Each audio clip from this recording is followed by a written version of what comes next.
বিয়ের পর একদিন মাকে ফোন দিয়ে বললাম, মা আমি না সেলাই করব, কিন্তু আমার যে সুইটা ছিল সুইয়ে জং ধরে গেছে। মা বলল সুইটা ফেলে দিয়ে নতুন একটা সুই কিনে নে। আর একদিন মাকে ফোন দিয়ে বললাম, মা আমাদের না একটা কাঠের চেয়ার ছিল, কিন্তু চেয়ারটা নড়বড়ে হয়ে গেছে, কি করি বলো তো? মা বলল কি আর করবি, চেয়ারটা ফেলে দে, ফেলে দিয়ে নতুন একটা চেয়ার কিনে নে। আর একদিন সবজি কাটতে গিয়ে মাকে ফোন করে বলি, মা পেঁয়াজ কাটতে গেলে না চোখে জ্বালা করে, কি করি বলো তো? মা বলল তুই কেন পেঁয়াজ কাটবি, কাজের বুয়া রাখতে পারিস না? জামাইকে বল একটা কাজের বুয়া রাখতে। ঠিক এই সেম কথাগুলো যখন আমি আমার শাশুড়ি মাকে ফোন দিয়ে বললাম, তখন আমার শাশুড়ি মা যা বললো, মারে শুয়ে যখন জং ধরেছে তখন একটা কাজ কর, ঘরে যদি সিরিজ কাগজ থাকে তাহলে একটু ঘষে নে, অথবা ভিনিগার জলে কিছুক্ষণ ভিজিয়ে রাখ, দেখবি সুইটা চকচক করছে। চেয়ারের কথা বলতেই আমার শাশুড়ি মা বললেন তার ছেলেকে বলে, অর্থাৎ আমার স্বামীর কথা বলেছেন, তাকে বলে চেয়ারে যেন একটা পেরেক গেঁথে নি, তাহলে চেয়ারটা আর নড়বে না। আর পেঁয়াজের কথা বলাতেই আমার শাশুড়ি মা বললেন, পেঁয়াজ কাটার সময় বটির মাথায় একটা পেঁয়াজ গেঁথে নিবি, দেখবি চোখ দিয়ে পানি একটু কম পড়বে। আর পেঁয়াজগুলোকে কাটার সময় অবশ্যই পেঁয়াজগুলোকে জলে একটু ধুয়ে নিবি, দেখবি আর চোখ দিয়ে জল পড়বে না। দুজনেই তো মা, কিন্তু তাদের কথার ধরন কিন্তু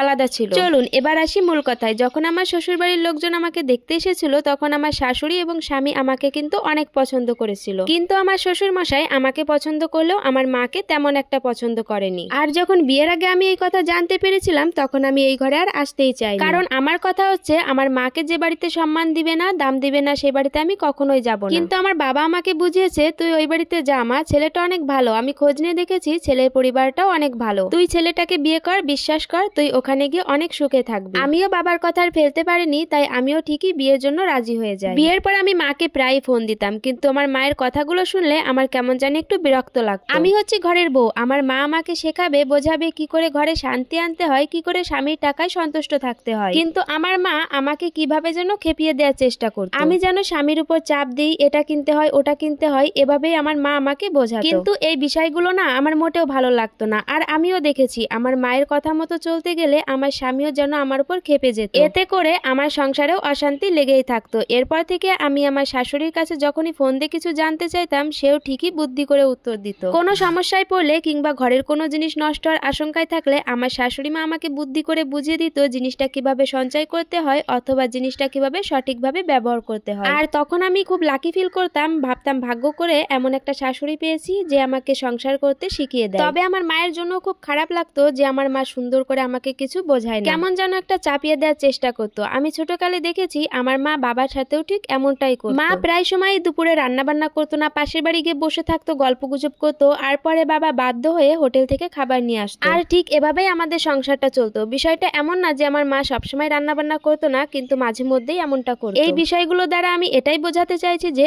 অনেক মাই আছে মেয়ের সংসারে ঠিক এমন ভাবেই আগুন লাগায়, তবে তারা এটা বুঝতে পারে না তাদের ভুলের জন্য তাদের মেয়েকে শেষ মাসুলটা দিতে হয়। মেয়ের মা হয়ে যদি মেয়েকে ভালো বুদ্ধি দিতে না পারে, তবে সেই ক্ষেত্রে কিন্তু মেয়ের সংসারে অশান্তি লাগে এবং সেই মেয়ে কখনোই সুখী হতে পারে না। তাই আমি এটাই বলতে চাই যে যে সকল মেয়ের মায়েরা রয়েছে তাদের জীবনে যাই ভুল করুক না কেন, তাদের মেয়েদের জীবনে যেন এমন ঘটনা না ঘটে। আমি এমনও অনেক পরিবার দেখেছি যেখানে মায়ের কারণেই মেয়ের সংসারটা নষ্ট হয়ে যায়। অশান্তি শুরুটা ঠিক কিভাবে হয় সেটাই আমি গল্প আকারে বোঝানোর চেষ্টা করলাম। এটা কোনো আপুর লাইফ স্টোরি থেকেও নেওয়া না, অথবা আমার লাইফ স্টোরি থেকেও নেওয়া না, আমাদের এই সমাজেরই কিছু বাস্তব ঘটনা গল্প আকারে সাজালাম। কেমন লাগলো অবশ্যই কমেন্টে জানাবেন।